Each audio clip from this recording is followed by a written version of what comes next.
दोस्तों, इस दुनिया में हर कोई अपने जीवन में कुछ बड़ा हासिल करना चाहता है, सफलता, सम्मान और दूसरों के दिलों में जगह बनाना। लेकिन क्या आपने कभी सोचा है कि वह कौन सा साधन है जो हमें इस मुकाम तक पहुंचा सकता है?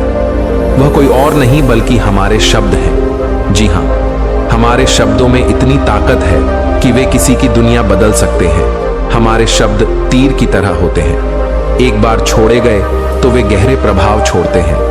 इनसे हम किसी को खुश कर सकते हैं, किसी का मन बदल सकते हैं या फिर किसी को निराश भी कर सकते हैं। इसलिए सबसे पहले हमें यह समझना होगा कि शब्द केवल संवाद का माध्यम नहीं है, बल्कि वे एक ऐसा अस्त्र है जो सही तरीके से इस्तेमाल किया जाए तो हमें कामयाबी की ऊंचाइयों तक पहुंचा सकता है। दोस्तों, इस दुनिया में सबसे ताकतवर हथियार कोई तलवार या बंदूक नहीं है, बल्कि हमारे अपने शब्द हैं।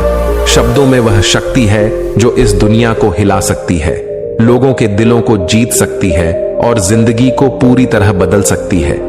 आपने देखा होगा, कई बार एक इंसान जिसकी शक्ल सूरत उतनी आकर्षक नहीं होती, फिर भी वह लोगों का दिल जीत लेता है। वह इज्जत, शोहरत और दौलत हासिल करता है। क्यों? क्योंकि वह जानता है कि कैसे सही तरीके से शब्दों का इस्तेमाल करना है। सोचिए, क्या आपने कभी ऐसे इंसान को देखा है जो देखने में साधारण हो लेकिन लोग उसके दीवाने हों? क्या ऐसा व्यक्ति आपके जीवन में कभी आया है जिसने अपने बोलने के तरीके से आपको प्रभावित किया हो? ऐसे लोग जीवन में नाम, शोहरत, इज्जत और दौलत कमाते हैं सिर्फ अपनी बातों से।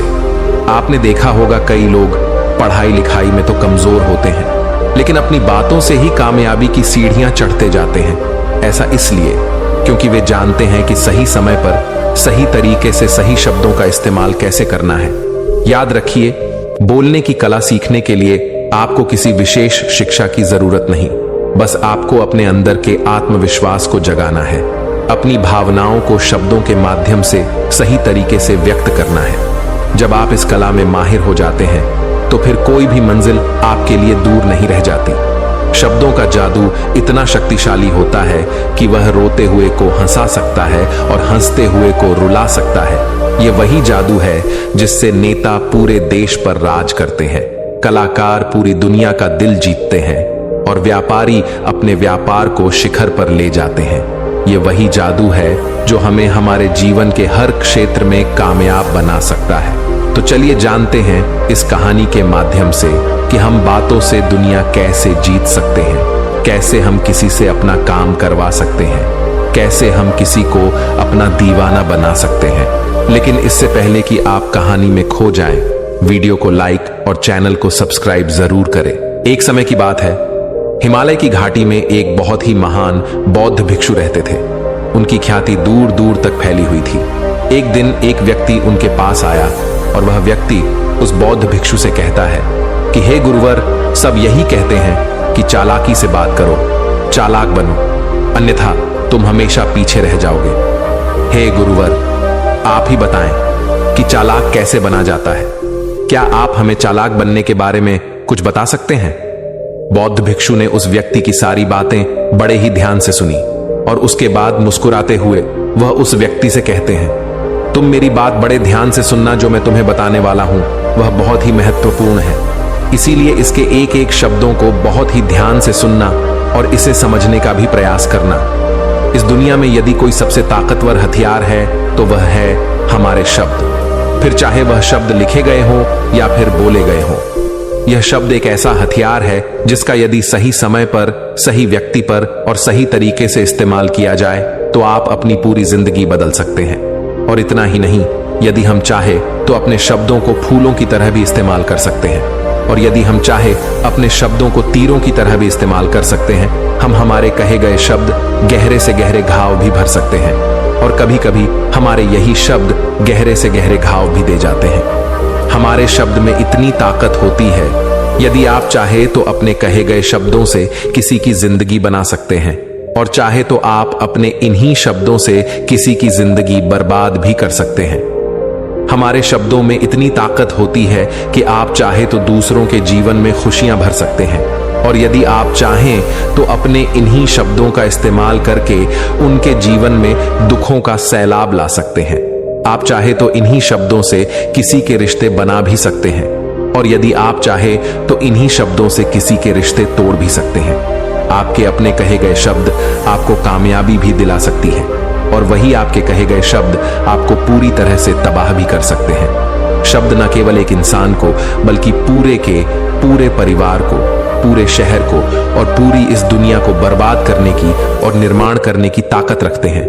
इसलिए शब्दों को इस दुनिया का सबसे ज्यादा ताकतवर और घातक हथियार माना जाता है। इसलिए हमें अपने शब्दों का इस्तेमाल सही ढंग से करना चाहिए ताकि उसका इस्तेमाल करके हमें और दूसरों को भी भला पहुंचे। और इसीलिए मैं आज तुम्हें शब्दों के कुछ जादू के बारे में बताने वाला हूं। और अब आपके मन में यह प्रश्न उठ रहा होगा कि क्या शब्दों में भी जादू होता है? तो हां, अवश्य ही शब्दों में जादू होता है, लेकिन यह दिखता नहीं है, परंतु इसका असर आपको अवश्य नजर आता है। हमारे शब्दों में कमाल का जादू होता है। यह चाहे तो रोते हुए को हंसा दे और हंसते हुए को रुला दे। किसी की दुनिया में खुशियां भर दे तो वही किसी की दुनिया में दुखों का सैलाब भर दे। शब्दों में ऐसा जादू होता है जिससे हर इंसान आपकी तरफ खींचा चलाएगा। जो इंसान शब्दों का जादू जान गया, इस संसार में उससे बड़ा जादूगर और कोई नहीं हो सकता। लोगों से बात करना, उनसे अपने कामों को मनवाना, यह एक कला है और यह कला आपको सीखनी चाहिए। इसके बाद आपको कुछ भी सीखने की कोई आवश्यकता नहीं पड़ेगी। बस आपको बोलने की कला आनी चाहिए। उसके बाद हर कामयाबी आपकी होगी। आप जिस इंसान को भी चाहेंगे वह आपकी तरफ आकर्षित होने लगेगा। और यह बोलने की कला सीखने के लिए आपको कोई धन खर्च करने की भी आवश्यकता नहीं है। आपने देखा होगा कि कई लोग बहुत ज्यादा पढ़ाई तो करते हैं, लेकिन उनके पास बोलने की कला नहीं होती, जिस वजह से वह अपने जीवन में कभी सफल नहीं हो पाते। लेकिन आपने वहीं पर कुछ ऐसे भी लोगों को देखा होगा जो पढ़ाई लिखाई में तो बहुत कमजोर रहते हैं, लेकिन बोलने की कला में वह माहिर होते हैं और वह लोग अपने जीवन में लगातार सफलता की सीढ़ी पर चढ़ते चले जाते हैं और उन्हें रोकने वाला भी कोई नहीं होता। बोलने की कला सीखना इतना मुश्किल भी नहीं है, बस जरूरत है हमें कुछ आदतों को बदलने की और साथ ही अपने नजरिया में कुछ परिवर्तन लाने की। आप अपने शब्दों की ताकत को कम मत समझना। आपने देखा होगा केवल एक नेता पूरे देश में कैसे राज करता है, और वह भी केवल अपने बोलने की कला से। हमारे शब्दों में इतनी ताकत होती है कि वह अंदर से मरे हुए इंसान में भी फूंक डाल सकती है, उसे एक नई जिंदगी दे सकती है। इसलिए आज हम यही जानने वाले हैं कि अपने शब्दों का इस्तेमाल हम कैसे कर सकते हैं। अपने शब्दों से हम जिंदगी में कामयाबी कैसे हासिल कर सकते हैं और सभी लोगों को अपने शब्दों से हम अपनी ओर कैसे आकर्षित कर सकते हैं। लेकिन आपको उससे पहले यह 3 महत्वपूर्ण बातों का ध्यान रखना होगा। जब भी आप शब्दों के तीर चलाने के बारे में सोचें तो सबसे पहले आपको यह सोचना जरूरी है, यह तीर मैं किस पर छोड़ रहा हूं और यह तीर मैं क्यों छोड़ रहा हूं, और इस तीर का परिणाम क्या होगा। आप तो जानते हैं कि ऊपर वाले ने हमें 2 कान और एक मुंह दिया है ताकि हम सुने ज्यादा और बोले कम। और जो लोग कम बोलते हैं उनकी सोचने और समझने की क्षमता भी अधिक बोलने वालों से कहीं ज्यादा होती है, और वह किसी भी काम में अपना 100% देने में पूरी तरह से समर्थ होते हैं। इसीलिए यदि आप भी जीवन में चालाक बनना चाहते हैं, अपने शब्दों का सही तरीके से इस्तेमाल करना चाहते हैं, तो आपको इन 8 बातों को ध्यान देना होगा। आपको इन 8 बातों को गांठ बांधनी होगी और इन बातों को अपने जीवन में उतारना होगा। और हां, एक बात अवश्य ध्यान रखिएगा, चालाकी से बात करने का अर्थ यह भी नहीं होता कि आप स्वार्थी बन जाएं और किसी का गलत फायदा उठाएं। हमें चालाकी से बात करना इसलिए सीखना चाहिए ताकि हम इससे अपना और दूसरों का फायदा कर सके, ना कि हमें किसी का गलत फायदा उठाना चाहिए और ना ही हमें किसी को फंसाना चाहिए। बल्कि हम जितना भी लोगों से अच्छी तरीके से बात करेंगे उतना ही लोग हमें पसंद करेंगे, हमारी इज्जत करेंगे और हमारी बातों को भी वह बड़े ही ध्यान से सुनेंगे। वह हमारी कद्र करेंगे और लोगों की नजरों में इस समाज में हमारा मान सम्मान और गौरव बढ़ेगा। इसलिए यदि आप इस समाज में रहना चाहते हैं तो इस समाज के अनुसार आपको सोच समझकर चालाकी से बात करना सीखना होगा। आगे वो बौद्ध भिक्षु उस व्यक्ति को पहली बात बताते हुए कहते हैं कि अपनी बातों को कम से कम शब्दों में व्यक्त करना सीखो, क्योंकि बुद्धिमानी का मतलब होता है कि चीजों को आसान बनाया जाए। यदि आप अपनी बातों को दूसरे व्यक्ति को कम से कम शब्दों में नहीं समझा सकते हैं तो वह आपकी बात नहीं सुनना चाहेगा। उसे आपकी बातें बोर लगने लगेंगी और वह आपसे दूर भागने लगेगा। आपने देखा ही होगा कि आपके आसपास कोई ना कोई व्यक्ति तो जरूर होगा जो अपनी बातों को बहुत घुमा फिरा कर, बहुत बढ़ा चढ़ा कर बोलता है, और ऐसे व्यक्ति पर आप कैसा महसूस करते हैं, ठीक वैसा ही वह सामने वाला व्यक्ति आपके लिए महसूस करेगा। क्योंकि आजकल अक्सर लोग बातों को इधर उधर घुमाकर ही कहते हैं। उन्हें सीधी बात करना अच्छा ही नहीं लगता, लेकिन वह यह भूल जाते हैं कि वह अपनी बातों को और भी ज्यादा मुश्किल कर रहे हैं, जिससे उनकी बातों में कोई भी दिलचस्पी नहीं लेता। इसीलिए आपको इस बात का ध्यान जरूर रखना चाहिए कि अपनी बातों को कम से कम शब्दों में लोगों तक पहुंचाएं, और यही बुद्धिमानी है। क्योंकि आजकल के दौर में हर किसी के पास इतना समय नहीं है कि वह आपकी लंबी चौड़ी बातें सुन सके। सभी के पास अपने अपने काम हैं, सभी अपने अपने कामों में व्यस्त हैं, अपने जीवन में व्यस्त हैं, और आप खुद ही अपना समय क्यों बर्बाद कर रहे हो? जब आप किसी भी बात को केवल 1 मिनट में कह सकते हो तो आप उसके लिए आधा घंटा क्यों लगा रहे हो? जितना ज्यादा आप कहेंगे उतने ही सस्ते आप महसूस होंगे, और जितना ही कम शब्दों में आप अपनी बातों को लोगों तक पहुंचाएंगे तो लोग उतना ही ध्यानपूर्वक आपको सुनना और समझना पसंद करेंगे। आगे वह बौद्ध भिक्षु उस व्यक्ति को दूसरी बात बताते हुए कहते हैं कि दूसरों का दिल जीतना सीखो। आप जब भी लोगों के साथ होते हो तो उन्हें अपने साथ अच्छा महसूस करवाओ। अगर आपको किसी से अपना काम निकलवाना है तो उसकी थोड़ी सी बड़ाई करो, क्योंकि आजकल हर कोई अपनी बड़ाई सुनना चाहता है।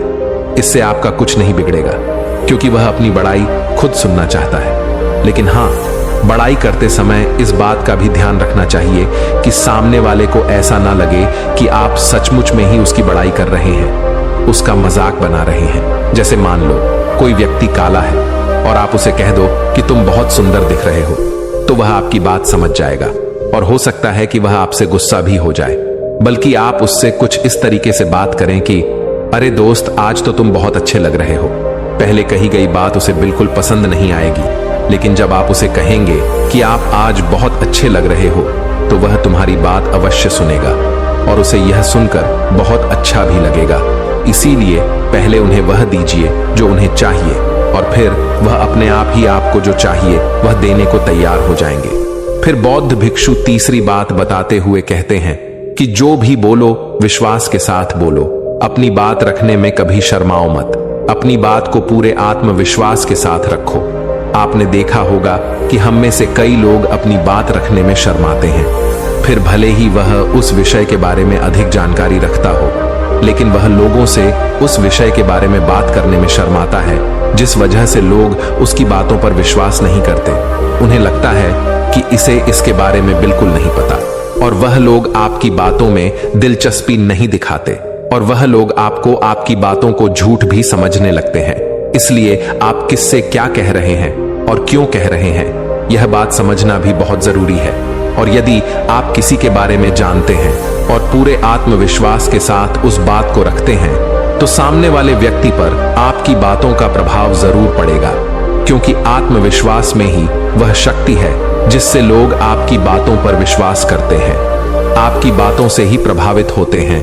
किंतु यदि आप अपनी बात रखने में शर्माते हैं तो आप कभी भी अपना प्रभाव दूसरे व्यक्ति पर नहीं छोड़ सकते।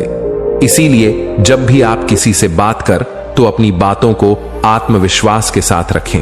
आगे वह बौद्ध भिक्षु व्यक्ति को चौथी बात बताते हुए कहते हैं कि अपने शब्दों और अपने वाक्यों में भावनाओं को ढालने की कोशिश करें, क्योंकि जब तक आपके शब्दों में, आपके वाक्यों में भावनाएं नहीं होंगी तो वह लोगों के दिल तक कैसे पहुंच पाएंगी। और जब आपके शब्दों में, आपके वाक्यों में भावनाएं जुड़ी होती हैं तो वह आसानी से लोगों के दिल तक पहुंच जाती है। इसीलिए आपको अपनी आवाज को उसी माहौल के हिसाब से रखनी चाहिए। यदि आपको लगता है कि किसी वाक्य पर, किसी ऐसी स्थिति पर आपको दुखी होना चाहिए, तो आपकी आवाज में वह नमी होनी चाहिए। और यदि आपको लगता है कि सामने वाला व्यक्ति खुश है और वह खुशी खुशी आपकी बात सुन सकता है, तो आप उससे खुशी खुशी भी बात कर सकते हैं। और दूसरी तरफ यदि आपको लगता है कि कोई व्यक्ति दुखी है और उसके मन को शांत होना चाहिए, तो आपको भी उसके मन को शांत करने वाली वाणी, मतलब अपने शब्दों, अपने वाक्यों का इस्तेमाल करना चाहिए। अपनी आवाज में नमी रखनी चाहिए, जिससे आपके मन की बात, आपकी भावनाएं उसके दिल तक पहुंच सके और वह आपकी बात सुनने में दिलचस्पी दिखाए। क्योंकि जब आप किसी का दर्द बांटते हैं तो सामने वाले व्यक्ति को बहुत अच्छा लगता है, और ऐसे समय पर आपकी भावनाएं, आपके शब्द और आपके वाक्य ही अधिक महत्व रखते हैं। शब्द वाक्य सब एक ही होते हैं, बस इन्हें बोलने का तरीका अलग अलग होता है। कि जैसे आप अपने पार्टनर से प्रेम से कहते हैं कि मैं तुम्हें कभी नहीं छोड़ूंगा, और वहीं पर अगर आप गुस्से से यही बात कहते हैं, मैं तुम्हें नहीं छोड़ूंगा, तो इन दोनों बातों का मतलब तो एक ही है, लेकिन कहने का तरीका बदल गया है। शब्द तो हर किसी के पास होते हैं, लेकिन सही तरीके से शब्दों का इस्तेमाल करना यही बुद्धिमानी होती है। जो अपने शब्दों में, अपने वाक्यों में भावनाओं को जोड़ पाता है, वही लोगों के दिल में राज कर पाता है। आगे वह बौद्ध भिक्षु उस व्यक्ति को 5वीं बात बताते हुए कहते हैं कि जब भी तुम किसी व्यक्ति से बात करते हो तो उसकी आंखों में आंखें डालकर बात करो, क्योंकि यदि आप बात करते समय लोगों से नजरें चुराएंगे, सामने वाले व्यक्ति से छुप छुप कर बातें करेंगे, तो उसे ऐसा महसूस होगा जैसा कि आप उससे कुछ छुपा रहे हैं, आप उससे झूठ बोल रहे हैं। इसीलिए वह आपकी बातों में दिलचस्पी नहीं दिखाएगा और ना ही वह आपकी बातों पर विश्वास करेगा।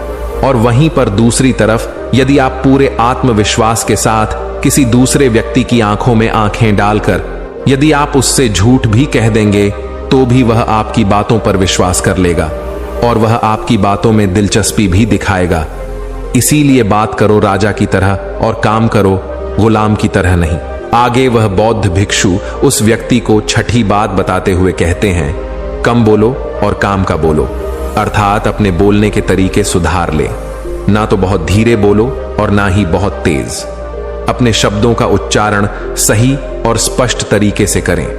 अगर आप बहुत जल्दी जल्दी बोलेंगे तो लोग कुछ भी समझ नहीं पाएंगे, और अगर आप बहुत धीरे धीरे बोलेंगे तब भी लोग आपसे बोर हो जाएंगे और वह आपकी बातों में थोड़ी भी दिलचस्पी नहीं दिखाएंगे। यदि आप बहुत चिल्ला चिल्ला कर बोलेंगे तब भी लोगों को आपकी आवाज पसंद नहीं आएगी, और यदि आप बहुत धीरे धीरे बोलेंगे तब तो लोगों तक आपकी आवाज ही नहीं पहुंचेगी और आपकी बातों का असर भी नहीं होगा। इसीलिए अपनी बातों को साफ और स्पष्ट रखें, अपने शब्दों को साफ और स्पष्ट रखें, ताकि वह लोगों को अच्छी तरह से समझ में आ सके। क्योंकि अक्सर यह देखा गया है कि जब भी कोई इंसान बोलना शुरू करता है तो उसके शुरुआती 90 सेकंड यह कहते हैं कि लोग उसे सुनना पसंद करेंगे या नहीं, और यह भी बताता है कि वह व्यक्ति एक कुशल व्यक्ति है या नहीं। और यदि आप 90 सेकंड तक लोगों को अपनी बातों में रोक सकते हैं, और यदि लोग आपकी बातों में 90 सेकंड तक रुचि लेते हैं, तो इसका अर्थ यही है कि वह लोग आपकी बातों को सुनना चाहते हैं, आपकी बातों को समझ रहे हैं, और वह लोग आपसे जुड़ना भी चाहते हैं। किंतु अक्सर यही देखा गया है कि कुछ लोग बहुत चिल्ला चिल्ला कर कहते हैं और कुछ लोग बहुत धीरे धीरे कहते हैं, जिससे उनके शब्द ही समझ नहीं आते। इसीलिए शब्दों को स्पष्ट रखिए। आपको उतना ही आवाज में बोलना चाहिए जितने में आपके विचार सामने वाले व्यक्ति तक पहुंच सके। फिर 7वीं बात बताते हुए उस व्यक्ति को बौद्ध भिक्षु कहते हैं कि लोगों की मदद करना सीखो। जब भी आप किसी की मदद निस्वार्थ भाव से करते हैं तो सामने वाला व्यक्ति भी आपकी मदद करने के लिए अवश्य ही तत्पर रहेगा। जब भी आपको आवश्यकता होगी वह आपकी मदद अवश्य करेगा, क्योंकि आपने बुरे वक्त पर उसका साथ दिया था और वह भी बुरे वक्त में आपका साथ देने के लिए हमेशा तैयार रहेगा। आपने अपने घर में अपने बच्चों को तो देखा ही होगा, जिनका मन बिल्कुल साफ होता है, जिनके मन में कोई भी स्वार्थ नहीं होता, और जब उन्हें कुछ चीज चाहिए होता है तो जैसा आप कहते हैं वह बिल्कुल वैसा ही करते हैं। आप कोई भी काम को उनसे कहते हैं तो वह उस काम को तुरंत ही कर देते हैं। इसलिए निस्वार्थ भाव से लोगों की मदद करना सीखो, जिससे आपके मन को भी शांति मिलती है और आप एक सुकून महसूस करते हैं, और साथ ही आपके सोचने और समझने की क्षमता भी बढ़ने लगती है। 8वीं और आखिरी बात बताते हुए वह बौद्ध भिक्षु उस व्यक्ति को कहते हैं कि इंसान को सुनने की आदत डालनी चाहिए। आपने ये तो देखा होगा कि जब भी आप कोई बात कर रहे होंगे तो इस बीच में आपके सामने वाला व्यक्ति आपकी बात काटकर आपसे कुछ और ही कहने लगता होगा। और कई लोग तो ऐसे भी होते हैं जो अपनी बातों को खुद तक ही रखते हैं। वह अपनी बातों को ही बढ़ा चढ़ा कर कहते रहते हैं। वह तो दूसरों की सुनना भी नहीं चाहते, लेकिन वह यह भूल जाते हैं कि एक सफल व्यक्ति अधिक से अधिक सुनता है, सोचता है, समझता है और उसके बाद ही वह जवाब देता है, क्योंकि इज्जत उसे ही ज्यादा मिलती है जो पूरी तरह से सुनने के बाद कुछ कहता है। इतना कहकर वह बौद्ध भिक्षु शांत हो गए और वह व्यक्ति उस बौद्ध भिक्षु को धन्यवाद करके वहां से चला गया। तो दोस्तों, उम्मीद है कि आपको इस कहानी से एक अच्छी सीख मिली होगी। यह कहानी आपको कैसी लगी हमें कमेंट बॉक्स में कमेंट करके जरूर बताएं और साथ ही इस कहानी को अपने दोस्तों के साथ जरूर शेयर करें ताकि उन्हें भी इस कहानी से कुछ सीखने को मिल सके।